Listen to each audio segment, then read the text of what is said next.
네, 안녕하세요. 반갑습니다. 자, 엔뱅골드 김태현 매니저입니다. 자, 잠깐 코가 간지러워가지고 코부터 긁고 좀 시작을 했는데요. 자, 시장의 분위기 전반적으로 오늘은 약간 쉬어가는 모습을 보여주고 있는데, 저는 제가 최근에 이제 제약바이오 섹터를 계속해서 공략을 하고 있고, 실제로 이제 포트 구성을 하게 된다면은 저는 제약바이오 섹터에 대한 투자 비중은 그래도 지금 상황에서는 한 30에서 40% 정도는 가져가야 되는 섹터이지 않을까, 이렇게 보고 있는 상황입니다. 자, 오늘 시장에서 사실 웬만한 종목들이 좀 쉬어가는 흐름이 좀 나와주고 있고요. 반면에 이제 테마성이라고 좀 할 수 있는 뭐 코로나19, 뭐 진단키트나 이런 관련된 종목들, 뭐 엠폭스 관련주들, 또 이외에도 지금 다른 뭐 전기차 화재와 관련해서 이제 관련주로 부각받을 수 있는 그런 종목들이 좀 올라가고 있지만, 저는 이번 달만큼은 물론 이런 개별 테마 종목들로 수익을 챙길 수도 있는 시장이겠지만, 저는 이번에 테마 거의 안 하고 있습니다. 안 함에도 불구하고 지금 8월달 편입했던 대부분의 종목들 다 수익권에 있지만, 이번 달은 전략 자체를 평소보다 목표가를 높게 잡아서 이 목표가 달성한 종목들의 숫자는 적을지라도 결국에 그런 종목들 하나 둘 체결될 때마다 수익률이 확실히 빡빡 올라가는 그 전략을 잡고 있는 상황이고요. 자, 그래서 이번 달의 투자 전략뿐만 아니라 다음 달까지는 저는 제약바이오 섹터와 이제 조선 쪽에 대한 부분들 계속해서 좀 관심을 가져야 되지 않을까, 이렇게 생각을 하고 있습니다. 자, 우리가 이제 지난주에 시장에서 이 반도체 섹터나 뭐 2차 전지나 이런 관련된 종목들이 좀 올라왔었죠. 근데 제가 이 오후 방송에서도 또는 공개 방송에서도 어떤 말씀을 드렸냐면은, 지금 약간 2차 전지와 반도체 섹터, 그동안 좀 약간 낙폭을 좀 키웠던 종목들의 반발 매수가 유입이 되면서 올라왔었고, 오히려 그런 섹터가 올라갔었을 때 쉬어가는 업종이 최근 시장보다 강했던 업종들, 뭐 조선이나 제약바이오 섹터가 오히려 역으로 가고 있다라고 말씀을 드렸었는데, 결국에 지수가 쉬어갔었을 때는 뭐 조선 쪽과 제약바이오 섹터가 다시 또 추세를 만들어가고 있는 상황입니다. 그래서 저는 지금 상황에서는 역추세 매매보다는 어떻게 보면 추세가 아직까지 살아있고 깨지지 않은 섹터 내에서 움직여주면은 오히려 조금 더 수익기를 얻을 수 있는 상황이지 않을까, 이렇게 말씀 좀 드리고요.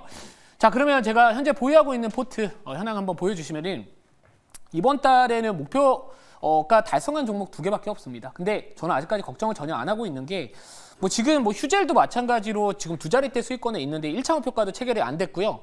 물론 한호가 차이로 체결이 안 됐습니다만, 뭐 리가켄바이오도 2차 목표가 높게 잡았고요. 바이넥스 상당히 높게 잡아놨습니다. 뭐 HD현대중공업 뭐 2차 지난달에 달성을 했지만, 여전히 오늘 조선 섹터는 죽지 않았다라는 것을 여전히 보여주고 있는 상황이고, 지난주 금요일에 편입했었던 뭐 HK, 이노엔도 전반적인 지수가 쉬어감에도 불구하고 뭐 양호한 모습을 보여주고 있습니다. 뭐 이외에도요, 사실 뭐 에이프리바이오, ABL바이오 뭐 등등등 여러 가지 좀 제약바이오 섹터에 대한 부분도 여전히 수익권에 좀 있는데, 단순히 그냥 이제 누적 수익에서는 목표가 달성을 안 하면 수익률로 반영이 안 되는 구조이기 때문에 대부분 다 수익 중에 있습니다. 이거 꼭 기억을 해주시고, 제가 공개 방송에서 종목별로 하나씩 다 리뷰는 계속해서 도와드리고 있기 때문에 뭐 그런 부분도 참고해 보시면 좋을 것 같고요. 자, 오늘 제가 이제 리뷰할 종목은 여기서 딱 2종목 먼저 리뷰를 좀 해보도록 하겠습니다. 뭐 첫 번째 종목이 이제 휴젤, 차트 보면서 말씀을 좀 드릴게요.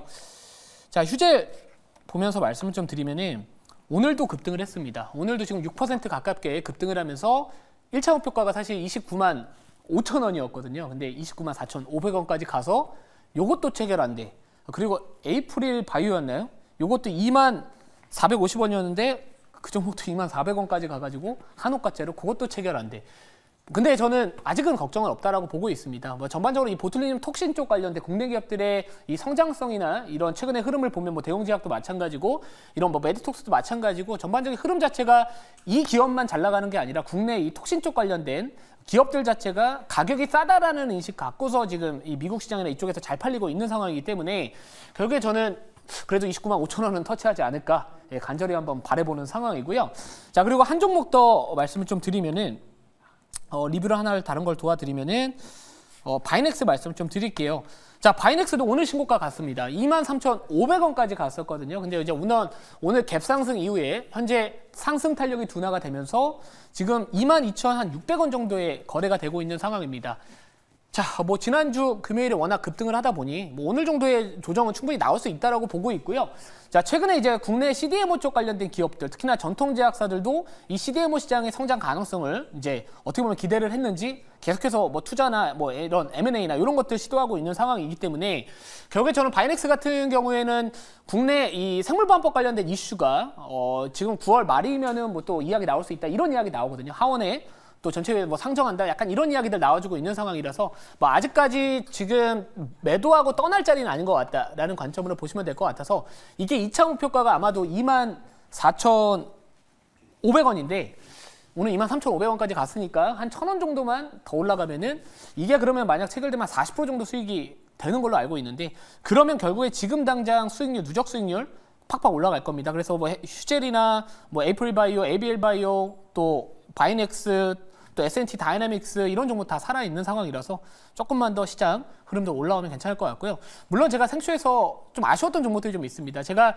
6월 달이었나요? STX 엔진과 7월이었나요? 6월이었나? 아무튼 STX 엔진 그리고 경동나비에는 사실 그때 편집을 했었거든요. 근데 그때는 사실 많은 분들이 관심을 가지지 않았습니다. 특히나 경동나비에는 관심을 많이 가지지 않았지만 지금 한번 차트 한번 보시면 좋은 기업은 또는 좋은 투자 포인트를 갖고 있고 시장의 흐름에 맞는 종목들은 결국에 갈 종목은 간다 이렇게 생각을 하고 있기 때문에 시장 상황에 맞게 적절하게 비중 조절과 단가 관리만 잘 하시면은 충분히 좋은 기업은 언제든지 수익으로 나올 수 있는 기회를 주지 않을까 이렇게 말씀 좀 드리고요. 자 앞으로도 제가 이제 방송을 통해서나 공개 방송을 통해서도 좋은 기업들 뭐 제 관점에서 좋은 기업들 그냥 많이 말씀을 드릴 테니까 앞으로도 많은 시청 부탁드리고요.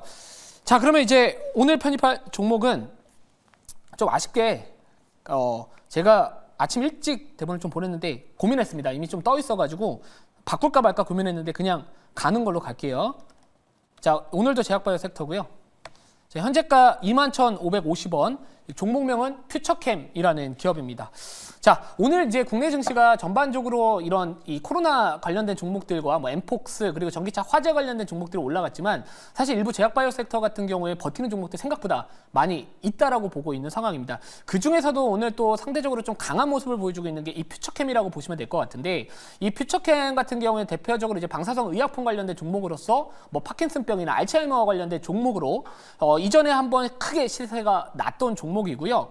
제가 이제 이 종목을 편입하는 이유는 결국에는 매크로를 봤다라고 보시는 게 맞는 것 같습니다. 뭐 물론 이 매크로적인 부분들뿐만 아니라 그 안에서 결국에 이런 학회 일정 모멘텀과 그리고 전반적으로 이 방사성 의약품 시장이 앞으로 고성장이 또 예상이 되고 있는 상황인데요. 자, 2022년도에 이 원화 기준으로 8.3조 규모에서 2026년도까지 11.7조 시장으로 성장할 것으로 또 기대가 되고 있는 상황입니다. 자, 결국에는 이제 ADC 관련된 이슈가 붙은 종목들 또 그동안 뭐 리가켄 바이오나 이런 종목들이 갔잖아요. 그 후속으로 또 지금 시장에서 주목을 받는 시장도 이 방사성 의약품 시장이다. 그래서 이 퓨처캠 같은 경우에는 글로벌 빅파마 기업들도 관심을 받고 있는 이 방사성 의약품 관련된 기업이다라고 보시면 될 것 같고요.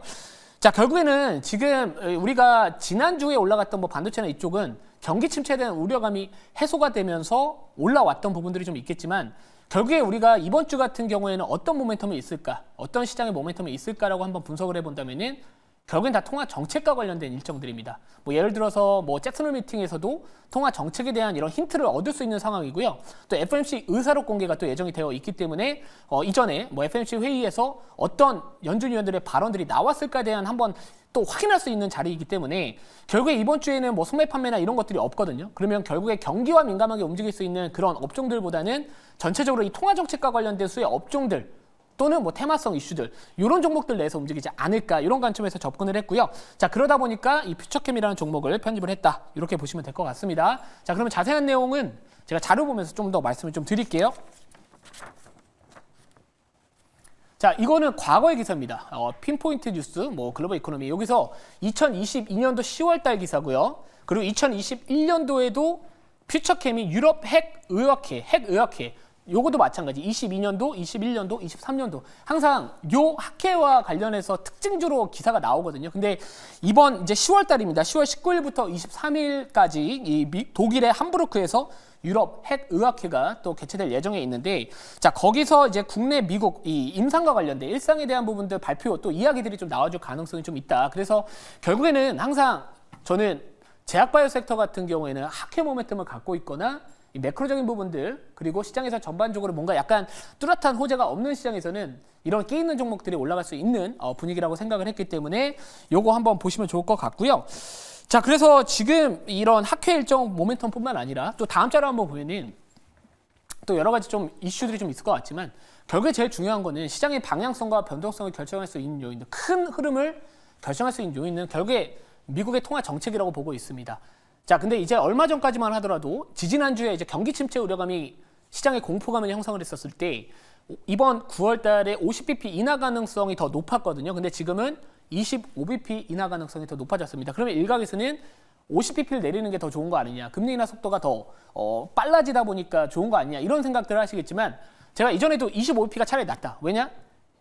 50bp를 내린다는 얘기는 경기 침체로 또 해석할 수 있거든요. 그래서 오히려 25bp 해놓고 추후에 11월 달, 12월 달 회의에서 뭐 인하에 대한 부분도 이야기가 나오면 결국에 저는 8월 달, 9월 달 또 에스모아케가 또 다음 달에 있기 때문에 여러 가지 좀 일정 모멘텀까지 같이 붙을 수 있는 제약바이오 섹터 내에서 끼이는 종목을 한번 계속해서 공략해보자. 이렇게 정리를 하도록 하겠습니다. 자, 질문 받아보고 추가적인 가격 전략 잠시 후에 말씀드릴게요.